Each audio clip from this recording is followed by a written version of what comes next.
வணக்கம். Tiger டமோட்டாஸ் VR Shankar அநேக வணக்கங்கள். தொடர்ந்து பல வருடங்களாக தமிழில் தெள்ளத் தெளிவாக தக்காளி மற்றும் காய்கறி விலை நிலவரங்களை பகிர்ந்து வருகிறேன். தமிழ் கூறும் நல்லுலகில் வாழும் தமிழ் ஆர்வலர்கள் அனைவரும் நம்முடைய சேனலை சப்ஸ்கிரைப் செய்து ஆதரிக்குமாறு அன்புடன் வேண்டுகிறேன். தொடர்ந்து இன்றைய விலை நிலவரங்களை பார்ப்போம்.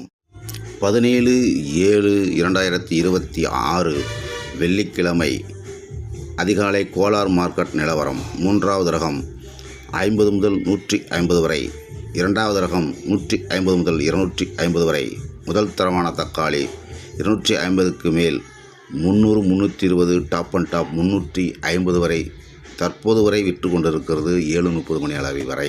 தென்னிந்திய தக்காளி மார்க்கெட்டுகளின் அனைத்து நிலவரங்களையும் தெள்ளத் தெளிவாக தமிழில் தெரிந்து கொள்ள சப்ஸ்கிரைப் செய்யுங்கள், லைக் செய்யுங்கள். நன்றி, வணக்கம், வாழ்க வளமுடன்.